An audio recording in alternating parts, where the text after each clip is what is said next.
that beat hit, though. Heck yeah, nice beat, right? Hey, just so y'all know, these aren't shades. These are real glasses. Just want to point that out. No, they shades. Welcome to the IDP Hunting Grounds. I'm your host, Steve Hungarter. My Twitter handle is IDP Hunter. You guys know me. I work over at the Fantasy Six Pack. I write articles. over at IDP Guys. I'm also on Fantasy Pros. I'm the number 4 IDP ranker. But we don't just talk defense. We want to talk offense. We want all sides of the ball. We want all sides of the base. So I'm here tonight with some special guests. We're going to cover all things considered free agency.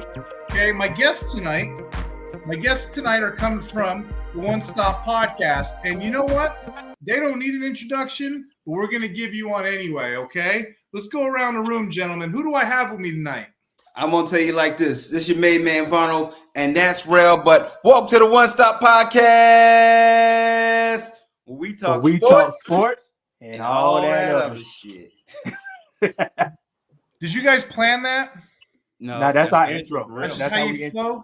That's how we do it. That's our intro for our podcast. And sometimes it get a little more ridiculous, so I kept it kept a little PC. Keep it a little PG-13, a little bit. We don't know who's watching, you know. Yeah, it's YouTube. You don't want to get us canceled. I don't know. Exactly. Listen, we got to work hard to get canceled on YouTube. I've seen some stuff out there. True. Hey, Vano, question for you. Last time a man was on here, he said y'all talk like a barbershop. Y'all debate things like brothers. Is that true? Facts. Yeah. Look, that's pretty much we are your barbershop conversation. I mean, we've known each other since 2005. Freshman year in college. So, you know, we've been arguing ever since. Probably since the first day I met this guy. Like, I don't know, for some reason we just clicked. At that time, we wasn't talking trash to each other. We were talking trash about other people. With each other, the both of us were talking trash about other people. But it just showed like our chemistry, like how we were just connected in that moment. And look, we've been friends ever since, been rocking ever since. It's facts. You know, I want to talk trash about some of these teams. I'm telling you, there's some good free agent signings and there's some bad free agent signings. What do you want to hit first? You want to do the good or you want to do the bad? What you got, Von? Let's start with the good because I don't want to go to the bad side of things. Okay. What you got, Von, as far as some of your favorite signings goes? So some of my favorite signings I would talk about from a team standpoint, and it would probably be, what is Houston doing? Houston has done some really good signings. They've added some defensive players that I actually like a lot. And I think that their team is getting better, a lot better, because, I mean, last season before they added the new coach there, Houston was a dump after Deshaun Watson left for different reasons, but They made the playoffs. They won a playoff game, and I think that they've compounded what they've done last season to now. They've added some more pieces. It looks scary for teams, I'll be honest, especially in the NFC South. Yeah, that's a good take right there. Yeah, I can't hit that. What do you have over there? What do you think? Well, for me, it might sound like the cliche answer, right? Because I just want to figure out, to be honest, where they're getting all this money from. So I'm gonna go with the Eagles. I don't know how they're able to sign the talent that they're getting, and like they're still under the salary cap. It makes no sense to me at all. What Howie's doing over there, I have no clue, but I am very impressed. Look, this is all on paper, right? We don't know what they're gonna do during the regular season, but as a Carolina fan who's seeing what the Eagles are doing, I'm jealous of their front office. I'm super jealous. Even if they don't win, it's the hope of their possibility of winning in the offseason. Like, you got hope going into the season. I take that. Sad to say, but I'll take that. I'm itching over here, right?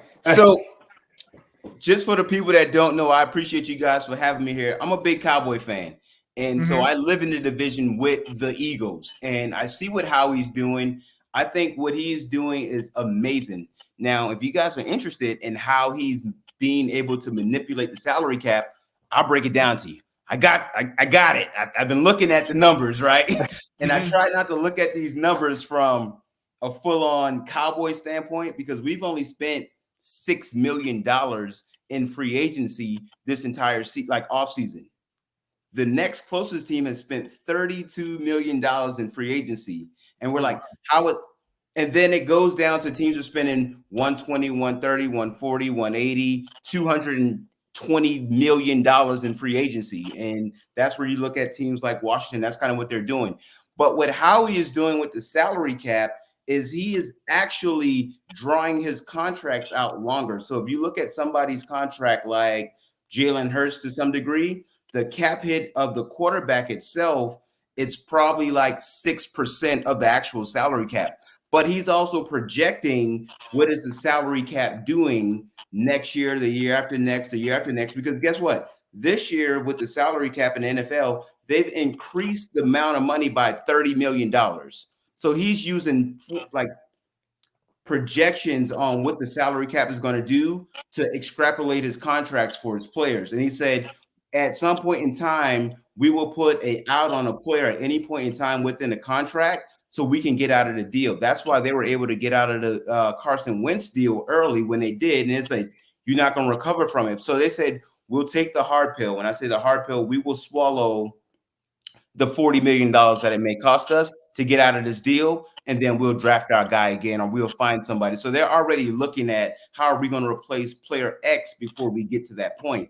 And so the Jalen Hurts deal just happens to be just a really good deal. And it's $250 million, but the cap hit for the season, which is still based in this bubble right here, is only 8% or 6%, 6 to 8%. On the other hand, Dak Prescott is 18% of the salary cap. And that's because Jerry has screwed up how to navigate the money. So some teams are buying on straight cash, and some people are using their American Express and paying it off later, but paying it off on time when they need to. And that is what's happening with the Philadelphia Eagles. So we try to figure out how to get money. They're also putting a lot of money up front. So you like to play the game of free agency. The owner also has to put money up front. So he has to be able to say, I'm going to spend $20 million on player X and a signing bonus to decrease the salary cap. I can dig in this all day, but I kind of went off on a tangent, but you're good. You're good. You answered my follow-up question, because we're sitting here talking. I'm like, how do Eagles have all this money? American Express card, how would they leave it home without it? How do they have all this money? And you just answered it. It's that quarterback contract. If you look at all the teams that got that cheap quarterback contract, they're the ones that are getting stacking teams. As soon as that quarterback makes the deal, that's when they got to go and they got to make cheap decisions all around. And then guess what? So the Eagles still pay their quarterback, and they're still signing players. Because I know, but what's bothering me right now is the quality of names they're getting. I get it. This is all paper, right? The season still got to be played, right? But still, to get a Saquon, to get a Devin White, how they get Devin White? I'll tell you this: go look at their contracts and the way that I'm looking at it. But the way that the contracts are written, their salary cap hit only counts probably. So let's say Saquon contract is what, like 13 million or something, like 10, 13. They wrote in an option deal, so it's an option contract, right? So they wrote 90% of that in an option deal where they paid him money up front, and then so his salary cap hit, because the salary cap is only $230 or $240 million, right? He's only counting $1 million of that, so that's 1%, because they said we'll pay you your money in an option deal. You get cash up front. And so if owners aren't willing to actually kick out cash, guess what? They ain't gonna get the dudes. Because what you got over there, Steve? No. I was just thinking about. I was trying to pull up those numbers while he was talking. I don't know if you guys play in any salary cap leagues, but it's addicting. I'm only in one or two, but I was trying to figure out where the money was and where it's coming from. It's got to be that right there. But no, I don't have too much on that one. I was gonna go for my next topic. I went off on it. No, you're good. You're good. That was a good. Got me thinking. Who's your free agent winner? I'm gonna do some Packers here, and I'm trying to think defensively. I'm trying to look through the defensive scope. Who is your team? Who is your team you looked at and said they won free agency to you? The good. Who did the good? In my opinion, I'm going to Packers here, and this is kind of why I'm looking through defense. Okay. The Packers in real life were a decent enough defense. But for fantasy football perspective, they weren't getting any turnovers, man. They weren't getting any stops, points, turnovers. So what's a cheap way? What's a quick way to get yourself some turnovers? Linebacker or safety? Well, they got some linebacker play. Let's get ourselves – you got it. Let's get ourselves a safety. And you know they what? They added Xavier McKinney. They did. You know what they did? And this was a smart play. What they did is they looked around. They know the draft coming up. It's a weak safety draft class. In fact, there's only one or two I'm looking at.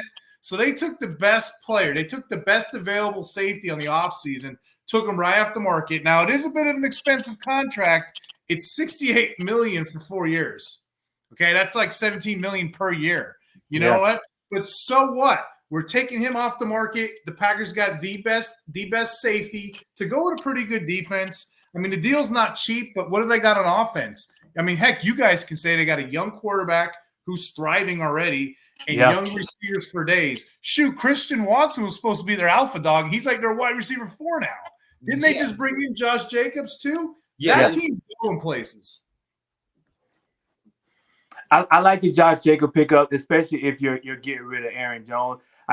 But Aaron Jones has that injury history, right? And he is getting older in age, and we know how they treat the running backs, you know. And he went to the Vikings. Exactly. So I like Watson a lot. I think injuries killed him a lot last year, but I still think he's a number one. He's a big time receiver that can get it done, in my opinion, right? So the Green Bay Packers, Jordan Love, shouts out to him, man. Shouts out to him sitting back, waiting his turn, you know, and actually, because, you know, at the beginning of the season, it looked a little shaky, right? You didn't know if he was getting a grasp of the whole offense or whatnot, right? But towards the end, he just turned it on, man. He turned it on, and I respect that. But I want to know if the Packers did the Packers got a genie in a bottle that tells them stuff? Like, remember that movie Kazam a couple years ago? Like, what do they got? They got somebody in their ear telling them this is going to be a Hall of Fame quarterback one day. You draft Favre, you draft Rodgers. Jordan Love was a top 10 quarterback right off the jump. I think what the Packers do is when they see the writing on the wall for their quarterback, unlike a team like Pittsburgh, and not that they don't, they draft one and they let him sit because they did it with Favre. They did it with, they traded for Favre and it bailed them out, but they did it with Rodgers and then they did it with Love again. So I think that when they can see the writing on the wall for their quarterback, they start grooming them to be the heir apparent. And so we didn't know about Jordan Love because we only saw him in preseason. And we was like, they ain't the answer. And then it said, time to roll them out. And they shipped their quarterbacks out. They shipped both of them to the Jets. And they're like, you know, what's funny is they do it a smart way, right? They do it where they'll pick that quarterback in the first round, have him sitting behind that veteran where no other team got any information on him. Whereas when it comes close to that, you know, that first round pick, they try to get that 5th-year option, they'll pick it up. And then they'll be like, okay, now it's time to make that switch, right? Once that 5th-year option comes. But nobody else is going to sign him because they don't really know what an Aaron Rodgers or what a Jordan Love can really do because they don't got no tape on them. They don't got no tape at all on them. So it's like, okay, now we can throw him in because he already know the system very well. Throw him in, he's going to have a good season. And now he's ours to franchise tag or throw extra money at him. Perfect. I love how they're doing that. I like it. You guys left some good points right there. I'm going to come back to them. Let's get this next category knocked out quick. But you left some good stuff you left some good meat on the bone there. Let's go back to let's do anything you didn't like in free agency because I got a couple on the defense. I'm just curious what you guys say. You know what teams offense. Vano, what says you for defensive side of the ball? What I didn't like, or just a defensive move I didn't like. Just in general, you can go your team. What didn't you like in free agency? I hate talking about my team because they don't deserve the airtime. They get enough. I didn't have anything I necessarily didn't like. I didn't see too many teams actually overpaying for defensive players like that. Like normally some of these dudes are going for $100 million. So I didn't see a lot of big spending on defensive names like that I was like, eh. So it wasn't too much other than me not liking free agency and seeing my team only spend $5-6 million and they say that they're all in. So outside of that, not too much that really I was like, that's bad. Not this year. Sometimes I'm like, terrible. But this year I was like, everything looked even with par. I can see actual teams shuffling around chess pieces to get better. And I'm like, they could have used a defensive end, or this team could have used, a cornerback or a safety, so some of it's even like within reason. Because even if you look at the deal for McKinney for Green Bay, Right. Not a bad move, but they didn't spend as much as the Falcons did for Jesse Bates last season. So that I'm like, if you find a dude you like, cool. What's funny is I'm gonna go next because I want to kind of transition that. What's funny is with safeties, kind of like quarterbacks, right? Oh, I got a guy. He paid a lot of money. Then the next team's like, well, let me get the next guy. Pay a lot of money. Let me get next guy. Like it keeps going next man down until we start watering down these tiers. Right. And what I didn't like in free agency was exactly what the Denver Broncos did. They seen Xavier McKinney. They seen what Big Brother did over there. So you know what they did? They got the next man up, and they paid bank for him. They paid $16 million for Brandon Jones. Now, I don't mind Brandon Jones as a prospect per se, but not as a dynasty player. This dude has never logged 1,000 snaps in a season. If you play fantasy football, you know snaps is king on that side of the ball. Okay, so they just spent $16 million on a suspect safety when they could have held that money and put it somewhere else. Because the Broncos are a hurting franchise right now. So I don't know. Everybody off, so that and they're still paying Russell Wilson. Exactly. So what's going on there? Yeah, that don't make no sense. For me, I kind of got two teams, right? How I'm looking at it. I'm trying to figure out what Jacksonville doing, first off. Trading for Matt Jones, I need to know what's going on. Are you putting your faith in Trevor Lawrence? Are you not? You know what I mean? Yeah. They got drafted did they get drafted in the same class, I'm not mistaken? Or are they a year out apart from each other? Who was that? Okay. Matt Jones and Trevor Lawrence. Yeah, they're in the same class. Right? Please explain. You basically So you got, if I may, this is why fantasy football Superflex is so crazy. That year was like generational prospects. It was Zach Wilson, Trevor Lawrence, Mac Jones, Trey Lance. Mm-hmm. None of them dudes are starting right now. Exactly. Except for Lawrence. It's last man standing. Mm-hmm. Exactly. So I'm just trying to figure out what are they doing, because basically you telling Trevor Lawrence, we got another first round quarterback waiting behind you if you mess up. You mess up, I get people saying, okay, it's Matt Jones, man. All right, but we can also look at it and say Matt Jones didn't get a fair shake in New England, having Matt Patricia, a defensive guy, as his offensive coordinator. You know what I mean? That was suicide for Bill Belichick. Exactly. So we don't know. We don't know how that can go. My other team is speaking with the Jacksonville Jaguars, right? I'm trying to figure out how Calvin really got this money. I thought he was a good player. Don't get me wrong, but that contract is ridiculous. It is. I'm sorry for the Titans. What we doing? Well, the Titans decided that they didn't want to actually keep AJ Brown, which signed a $100 million contract, and that dude's. They signed him for $50 million. 4 years, $92 million. Yep. Yeah. Guaranteed. For really, yeah. Yeah. And he's older than AJ Brown is. Mm-hmm. And that always mind boggled me. You try not to talk poorly about, players, prospects, but I was like, holy cow, I didn't believe how old he was. Cause he got held back in school in high school. Then he went in the college, I think his fourth, fifth player. And then when he got to the pros, he got suspended to 1 year, injured the next. Yeah. So he's already an older guy. Who, Calvin Ridley? Yeah. Oh, then he got suspended again because he was doing bought for you by Bet Online. I'm just playing, but it's literally what he was doing. Look, I'm not mad at him for getting his money. I'm just trying to figure. So you telling me that the Titans got a lot of faith in Will Levis right now.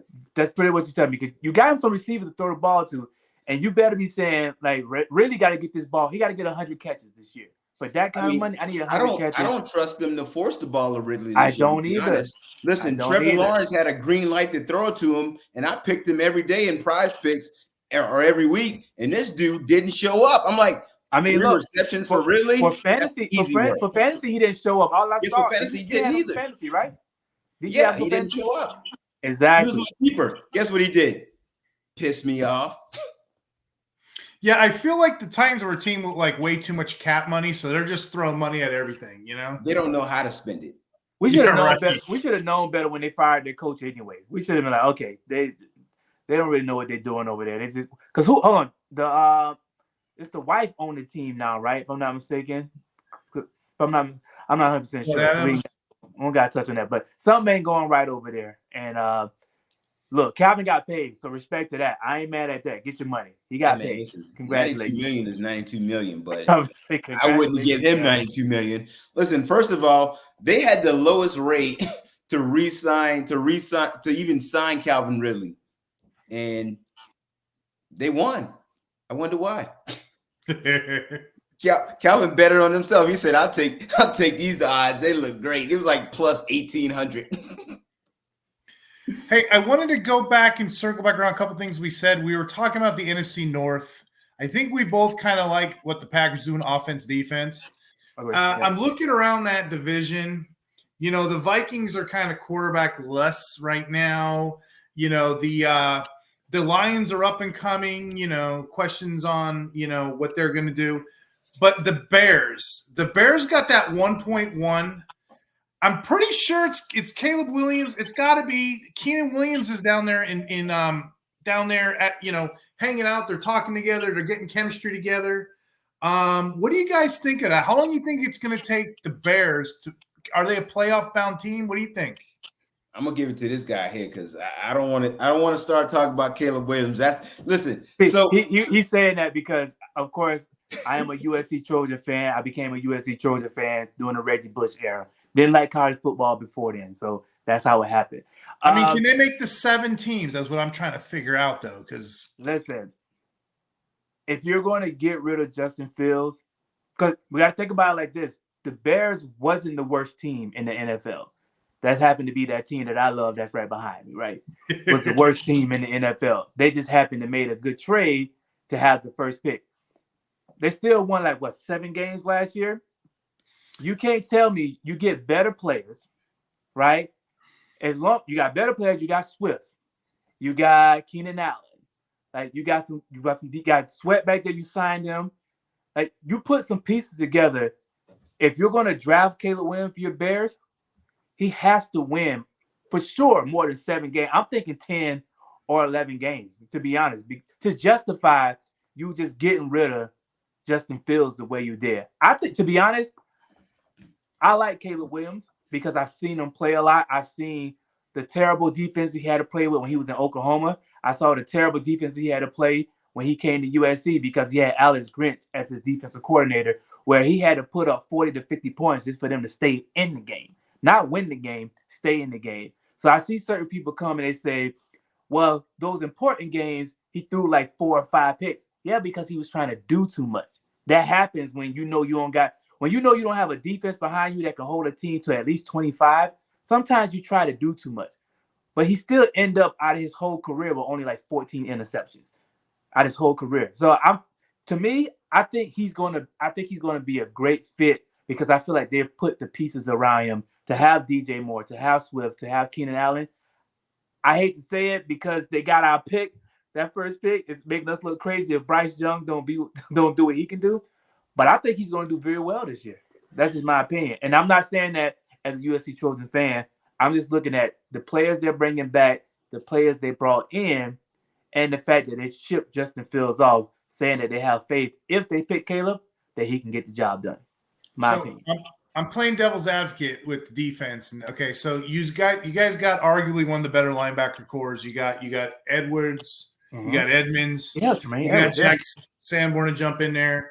The secondary's hot too, man. You got Byard that you just brought in. You got Brisker, a really young core, Brisker, Stevenson, Gordon. Those are some good pieces. The defensive line is where it's a little suspect. The tackles can play. You got Montez Sweat, who's interesting because he got traded halfway through the season. That's the only dude ever. Montez Sweat's the only dude in NFL history to lead 2 teams, the Commanders and then the Bears, in sacks for the season. I think if they use that they got another first-round pick. I think it's the 1.10. If they use that on an edge. Got 9. The 9th pick? 9 or 10? That's what it is. Yeah. Yeah, if they use that on the edge, maybe quarterback, they got a good shot. But I'm doing the math when you're talking. You got the 49ers, the Eagles, the Cowboys. I think they're playoff bound.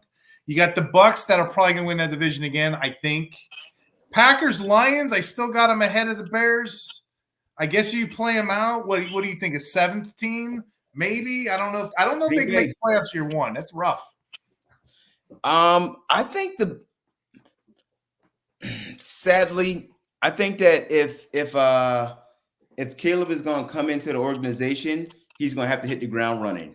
And a lot of rookie quarterbacks don't do that necessarily. Right. And it's not like the Bears have been an organization to show that they can actually develop a quarterback. Because if they could, they wouldn't be shipping their dude off. The last great quarterback they had was Jake Cutler, and he was good and bad at the same time, but he was still Jake Cutler. Right. So no pressure on Caleb, but he's going to have to win the shootouts. And I think an NFL shootout is different than, an NCAA shootout. And I just don't see that happening for him as easy as we think it will. And then just like we can name that draft from that had Mac Jones and Lawrence and all those boys in there, they all struggle and they out the league. I'm not saying that Caleb is that dude that's going to be out the league, but being in Chicago, I think those steps going to be a lot steeper for him to overcome, even with them around him. Good point on that. Good point on what Bono just said. And trailing back when you were talking about Mac Jones, Mac Jones' rookie year, he did good. He had 65% quarterback completion. That's a great benchmark. And he had 22 touchdowns. That first year, we don't really know who these guys are till like the second year, third year when the teams start figuring them out. So definitely year 3. Heck, I can't remember the last guy that set the world on fire. Even Peyton Manning had some lumps. You go back and look at his rookie career. Oh, for sure. I would say if I had to think of a guy that set the world on fire from rookie to riding through, I would say Cam Newton, definitely rookie year, unbelievable. The next person behind that, I would probably put Dak Prescott because he came. I mean, don't get me started on Dak, but I mean, I say Cam Newton, Dak, and then CJ Stroud. I mean, CJ Stroud. So I mean, those dudes just don't hit the ground running like that. But to talk about that division, like unless the Vikings do something at quarterback, I think they're done. I think they finished last. I mean, they were the team that I thought, since they lost Cousins, I thought that they were going after Justin Fields. That would have been a good look for them, in my opinion, right? But again, the Bears, they probably did. But Justin either probably didn't want to go there, or the Bears probably didn't want to trade him in the division. Right. Makes sense. I'm not mad at that. But if they don't do something at that quarterback position, it's not going to go well. They already lost. They lost Hunter. They lost their best pass rusher, right? So, to be honest, and they lost their second best pass rusher to Carolina. So they lost some key pieces on defense as well. So to be honest, the Bears got a shot. They do have a shot to actually do some work. And we got to be honest. If Caleb comes in and be the quote unquote game manager, right, and not turn the ball over and do well, and they play how they played last year with better pieces coming in on the offensive side of the ball. I think Jalen Johnson, I think his name, they signed him to that big contract, the cornerback. Yeah. They got the pieces to do well, and they're only the Lions can be had because they're good, but they do stupid stuff. The Lions be Lions sometimes, right? The Lions. The Lions go Lions a lot of times, so they can be had. Green Bay, a good team, but still young as well. So to be honest, it's a toss-up to me. I think they can get it. Yeah. Hey, so I had outside of the normal free agents, I had 3 things I was looking at. I just wanted to pick your brains with it a little bit, okay? I don't know if you guys follow Keep Trade Cut. I'm on there all the time. It's an app. It's like generates, dynasty, like what's trending, what isn't. Well, a lot of dudes right now are thinking, hey, it'd be pretty smart to try to get Justin Fields for a 6th round pick. And I'm thinking, Justin Fields, he's a backup. What are you talking about? Well, the rumor within the rumor on behind the scenes right now, a lot of people are thinking Russell Wilson isn't going to make it through the preseason. The idea behind the Steelers bringing him in, and Vano, this was you said this earlier about the Steelers, and actually you did too. You're talking about how they they groom that next quarterback, and people don't really get to see him, whatever. But the idea is the Steelers got a really team-friendly contract on Russell Wilson. They're only paying him $1 million. $38 million still being paid by Denver. So if they don't like what they see out of Russell Wilson, if he gets got in the preseason, they could dump him for free. We got Justin Williams in there. So for Dynasty, for keep trade cut, it might be a cheap play to bring him in. So I'm just going to ask you guys, if all things are even, push comes to shove, guns a-blazing, who you taking, Russell Wilson or Justin Fields? I'm taking Fields. Fields, my dude. He got 1,000 yards on them legs, baby. Look, I'm going Fields, and simply because even if Russell played bad and they decide to go with Fields, Russell ain't gonna mind being the backup, right? Because he's a pro, he's a veteran. He knows what he's getting paid, and he's still young enough to have a chance. He's still young enough to the point where he still can have a chance with another team. You saying this check gets cut anyway? He said, "That's fine." He's that kind of pro. So if it don't work well for Russell in the beginning, and he get benched, he's the kind of pro like, all right, well, let me get young fella ready.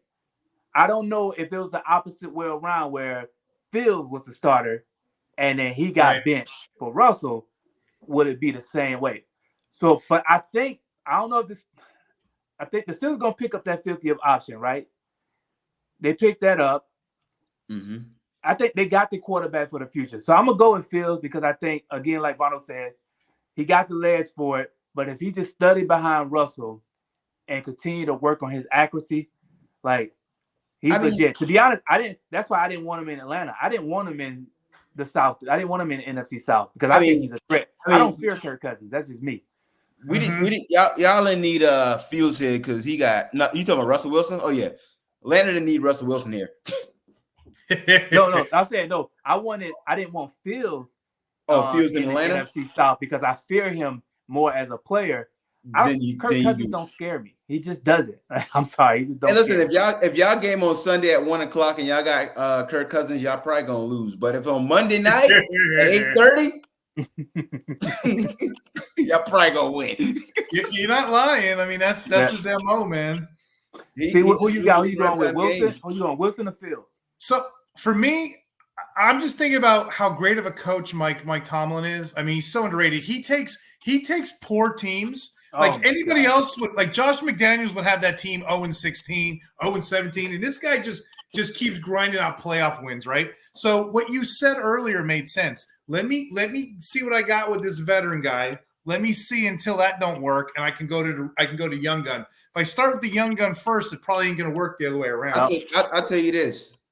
That move right there by getting Fields and Russell Wilson gives Mike Tomlin a little more time to be the coach in Pittsburgh. They won't fire him, but to be honest, he ain't been getting to AFC Championship games like that. But he ain't had losing seasons. He's been losing in the first round of the playoffs. He John Calipari of the NFL. but look what I'm not counting him out. I'm just saying. Yo, to be honest, he just needs that quarterback. He really does, man. Like the way he was able to do with Mason Rudolph this year. Like, come on, man. Like you got to look at that and go. Okay, I got to respect the man. Mason Rudolph I feel like he's been on the roster for 20 years, and just wasn't able to do nothing. Kenny Pickett come in with Donald Trump hands. You know, I was just gonna say Pickett wasn't much better either. So he come in with the nub. So what he did is he buyed himself some more time because guess what? He gonna stow John Calipari in the playoffs. It don't matter, and he always make it, and he always lose in the first round. This is the only coach that ain't had a losing record, but he'll get you to 8-8, and he'll win 5 on the back end and be like, "Damn, we was close." And so they're not gonna fire him. I think because, but I think that if Russell flames out. Justin gives him a little more time to stay around. But I think his wire's getting short in Pittsburgh as a coach for Mike Tomlin. Now they do have better weapons in Pittsburgh than they gave him in Chicago. So we'll see. You know what Vano just reminded me of? I don't know if you ever read like Superman comics. There's an anti-Superman, Bizarro. You know who the Bizarro Mike Tomlin is? The Bucks coach, man. The Bucks coach ain't winning nothing. He was about to get his butt out, and then Baker Mayfield out of nowhere, zing, zing, Mike Evans. Mike what's Evans his name? woke He's up. the Jets coach. What's his name? I can't think of it right now. Oh, yeah. Man, you would put me on the – the Bucks coach right now used to be the Jets coach, defensive guy. Todd Bowles? Todd Bowles. Yep, there it is. I knew you would get it. Yeah, there he is. Yep. Yeah, Bowles was in trouble. Yeah, he was. Yeah, Todd it's Bowles, amazing. man. It's amazing to say Baker Mayfield saved somebody's job. A lot of people don't know this. Bruce Arians, you know who that is? Oh, yeah. He used to coach, I think it was Purdue or Vanderbilt, one of those schools. He had the top player in the country, real good player. The guy got hurt. Really good coach, really good, like, inspiring player. So he brought him to the pros with him everywhere he went. That was Todd Bowles. People don't know that. Oh, no, I didn't know that. I know I got a little pepper in my beard. I'm a little older, so I kind of go back. I can kind of. Hey, do we have somebody back there? Fact check that. I ain't looking it up. Fact check that. I didn't know that. That's when okay. he did it. Okay, what year was that? He had a nice run as a coach. Jesus. I respect. I always like Bruce Arians as a coach, though. Oh yeah, Arians, man. He had two Coach of the Year awards. Like, I'm like, you can't. Different teams. Yeah. He had a heart attack on the field, and he still coached. You can't knock that. You know. See, I know. I want to ask you. This was even from the last show. I meant to ask before we ended. With how we look at how we saw that the pro days went, right? We saw that Marvin Harrison Jr. decided he ain't doing nothing for nobody, right? I meant to ask you, we think we're coming to the point where these young players all of them gonna start saying, unless the ones that really need to show it, gonna be like, look at my tape. Are we coming to that? Are we coming to the point where the combine is no longer gonna be the combine no more? These players gonna say, look at my tape. See, here's what bothers me on that. And Vano, this is what he's talking about. Like Caleb Williams, Marvin Harrison, they're just like, no, I'm not going to do anything. Caleb Williams took it a step farther. He's like, this is my Disneyland. I'm going to walk around, pretend I'm an interviewer, a reporter. That's where people go to get the medical stuff. That's where people go to get the whatever. If you're just waiting for teams to try you out, now you're monopolizing the system. Now other teams aren't going to know. What happens 4 years from now when you decide they want to get traded? They're not going to have data on you, you know? So yeah, I don't know what's going to happen if more and more players keep doing that. It's going to be like when you're playing Madden and you're trying to draft a player and it's all question marks. You know, you got to have some kind of data, some kind of network. That's why we go to the combine, so we combine stats, you know? So I think for the top guys that these lazy scouts have actually scouted, we know Caleb Williams is probably going to be the number one quarterback. Like his college tape says, I'm the number one quarterback. They will continue to do what they do, but you also get Joe Schmo that plays at Western Central Michigan that's going to show up to run his 4.21 if he can, because that's going to help boost his draft stock. So we'll probably still get the top guys that are NIL making a ton of money saying we're out, but you also get guys that say this is my one shot, I'm in. And so that's the balance of the game. So you get two different sides of the fight there. Are we upset? Are we upset at Marvin Harrison Jr. for not doing his pro day even? Because you think about it like this, right? You know, last year he was at the pro day with what's my man at Tennessee, the Texas right now, the quarterback. Oh, CJ? CJ with CJ Stroud. He was there, and all the scouts was raving about, man, we love seeing Marvin Harrison Jr., but it's like having an expensive car you can't buy. Looking at an expensive car you can't buy. So he's looking at it as, you guys saw what I did last year, and y'all wanted to draft me, but you couldn't. Obviously, I am who I am. Why do a pro day? How we feel about that? Look, I don't pay second year, last year stats. I'm in the now. I want the other owner to pay for that. You know what I mean? I'm gonna kick the tire on the hubcap and see if it still runs. I mean, the one person that made the most money off it was probably Jadeveon Clowney. Yeah. He even sat out half the season. He was like, yeah, I'm going to run around on this field, and y'all still going to take me. And he's still scrum-arming teams right now for money. So there's that. If you got a name and you built it in college and it has that intrigue and owners want to find out, we ain't going to pay for it. But guess what? They're lazy and they will. I got two more topics for you. I'll make them quick, real quick hits, right? The Commanders, man, hyper hope. I'm a defensive guy. This caught my eye. It may not be nothing to you. I'm just going to read it to you, okay? The Commanders, they're spending money again. They're making moves. Doris Armstrong, we know that guy from the Cowboys. They brought in Frankie Louvu of the Panthers. Bobby Wagner to Seahawks. That's 2 competent running backs in the DL. They brought in Austin Eckler, right? They brought in old Marcus Mariota. We know that name. Jeremy Chin. Clean Farrell. He ain't done anything since he's been to pros. You know, this is like a college all-star team. And then the kicker, Brian McManus. Is that going to do anything? Is this team a team of hype? Is this a team of hope? Because they got their money's worth. They brought in some players. Oh, and don't forget Dan Quinn. They brought Dan Quinn in, got rid of the old guy. So what are you thinking? Hype or hope? I think it's hope. If they get the quarterback right, I think they could be dangerous. I think they could be more dangerous than Chicago can immediately. Veteran coach, veteran players on the defensive side of the ball. And when you look at the defensive side of the ball, for me, when you get a young quarterback in the league, you have to balance them with a good defense. And so they have enough defensive pieces there that those dudes know how to play defense and they don't need to be coached. Like Louvu played at a high level. Chin played at a high level to some degree. Some would disagree. You look at Bobby Wagner, high level linebacker. So like they got some older dudes, but they got some good defensive dudes that know how to play ball. And they already had pieces over there too. So I think that they got some hope. Scary team. Very chippy, very scary. Man, they are full of they hope. They hope to the point where they almost hopeless. Well, wait. If you're saying that you mean hype, right? You're saying they're all hype. They all hope. They hope. They hope all these players work out. Oh my goodness. Listen, the only signing that they did that would make sense to me, like Frankie Louvu is a baller. He's a dog. He plays. He's going to give you everything he got. But that Bobby Wagner, I'm not impressed. Why? Because, yeah, he had all them tackles, but it wasn't many for loss. You get tackled. I mean, somebody already ran 6, 7, 8 yards. You tackle them, what? Hey, man, he's a tackle machine. He had 140 of them. He led the league in tackles. I got a first down already.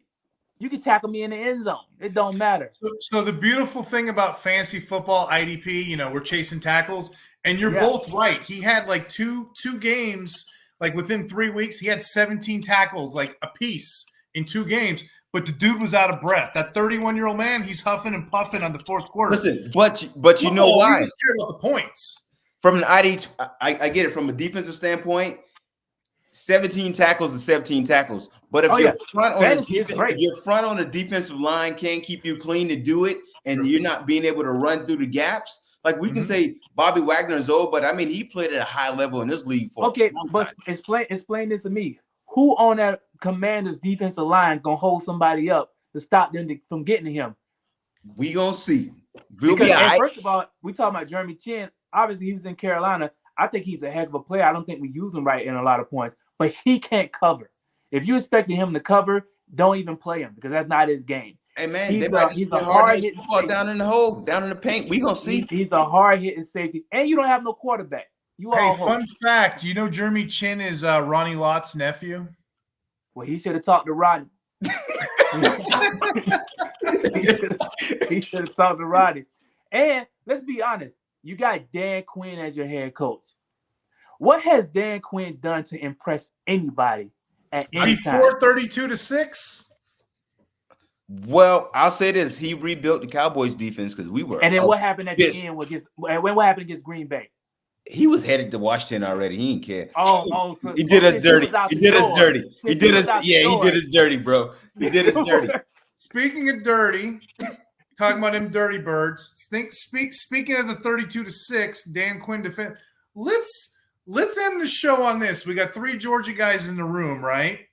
Let's talk about that team in Georgia, that local team we all know, the Falcons, right? They have all this great hope with the young tight end Kyle Pitts. They got a Drake London. They have all this mystery. They bring in this guy, Kirk Cousins, who just keeps getting paid for losing playoff games and Thursday night football games, right? They just keep paying him. I want his age. Monday night football games. I mean, well, maybe Thursday. You're right. You're right. And then Sunday night football games. No, you're right. They bring in Darnell Mooney. So what the Falcons fitting to do? What are we going to see out of the Falcons this year? What any thoughts on these guys? Where are they at? What the Falcons? What the Falcons? Listen, I don't think Kirk Cousins is going to live up to that contract. I think he's about to have a terrible year. Look, I get they got Robinson, they got my boy Drake London. First of all, the jury's still out on Kyle Pitts. It just is. You say what you want, the jury's still out on him. I'm out on, kind of. Listen, the jury's still out on him. It's nothing they did to impress me over there in the Dirty Birds. Listen, if they would have got Justin Fields, I'd have been scared a little bit because he can use his legs as well. You got a man who's coming off an Achilles injury. I get it. You saying he's not mobile and all that from the beginning, but he was never a great quarterback. For the money he's been getting paid, he should have been winning playoff games after playoff games. Well, he got one playoff win or something like that. Yeah. Come on, man.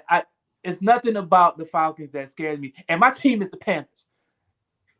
He don't scare me. It's just, I think they might look. If Bryce Young does anything decent, they might finish last in the division. Not likely, but it might happen. Hey, you heard it here first. Kirk Cousins is gonna be trash this year. So I think the Falcons gonna sweep the Panthers. I also think Kirk Cousins. And then sleep with last year. Go ahead.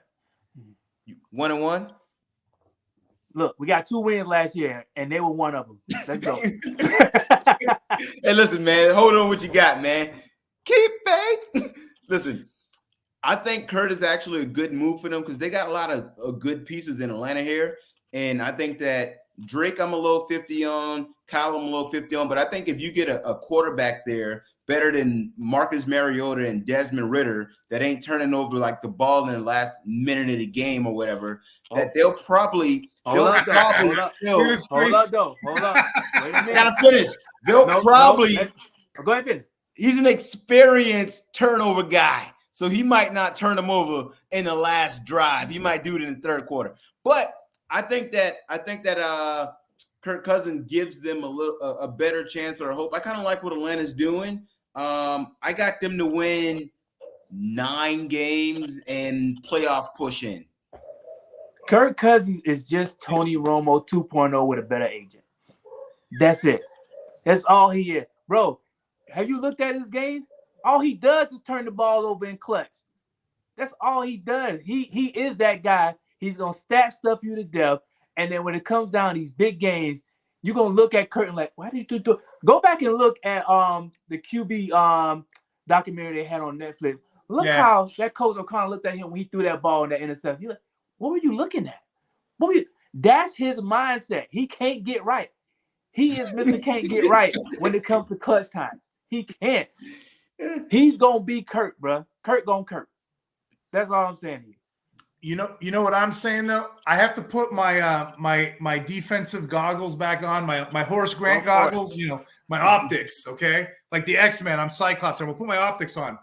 This team's got a lot of sparkles and glitter. We haven't talked about the defense, have we? Nah. Because I don't even want to talk to defense. We don't want the 24th most efficient. Raheem Morris got a lot of work. He better bring his lunch pail to work. He's got a lot of work figuring out. Outside of Jesse Bates, outside of Troy Anderson, who was hurt, Caden Ellis, he's got to figure that defense out because Kirk Cousins can manage a team. We know this. It don't matter if they're putting 21 up and the defense is giving up 40. So that's going to be the issue. Can this defense perform? I think that's going to be the X factor that no one's really talking about yet. They're going to get Grady back, and then I think at 8 they probably take Dallas Turner. Oh, there you go. Yeah, I think Turner or Verse. They're Bears or Falcons bound. That's my opinion. Yeah. Okay. I don't really have any other spicy takes. I was looking at the Chargers too. I think the Chargers are in salary cap hell. We were talking about MasterCards the other day. Their debit cards maxed out. They are so over the budget. They just cut Mike Williams. They restructured Khalil Mack. That Joey Bosa contract that he got in 2020, that's not looking good right now. I just tweeted about this a couple of years ago. 5 years, $135 million. The man hasn't taken 550 snaps in the last 4 years. I think last year he had 523. So his issues, injuries that ain't looking good for the contract. Not that the contract is bad. But I can see next year maybe them moving on from Bosa, especially they got a kid named, I can't pronounce it, Tulipulo, whatever his name is. I know, yeah. In the wings. No. So that was the other team I was looking at. I was thinking like, okay, they're not a hype team, they're not a hope team, they're not rise or fall, but they got salary cap issues. I don't know how they're going to get under. But anything else? Any other takes? Anything spicy you guys looking at? No, that's all I got. I mean, listen, I can talk whatever y'all want to talk, but this has been amazing for me. I'm glad I got to get back in front of a camera and talk a little bit of ball. All right, I guess this will close us out. Tell the audience at home where they can find y'all and what you're up to. Yeah, you can find us One Stop Podcast on Twitter. We're on Facebook. We're on Instagram. You can also follow me on Twitter at Relle the Civilian. You can follow me on Instagram at Relle from the Ville. My co-host Bono. Go ahead and do that stuff, bro. You can find me on Twitter. You can find me on Instagram. I'm just Bono. Make sure you put the JUST in it. I'm just Bono, baby. No first name, no, just one name, like Prince. Right? Just Bono. Just Bono. And then you guys, hopefully we can get you guys back on the show. I mean, we talk defense, we talk offense, we talk salary, all kinds of leagues. We even do movies on here. I'm a movie buff. We're going to be doing Any Given Sunday. You guys are welcome. Come on. I'm with that. I really want to do Remember the Titans because I was filmed here in Georgia. Getting into the movie stuff, I do that. Anything you want to do, come on in. I watched some. Even if you want to get something going, just come on back. Enjoy the show. Anyway, we'll cut it loose tonight, guys. You have a good night. Take care. All right. Thank you for having us.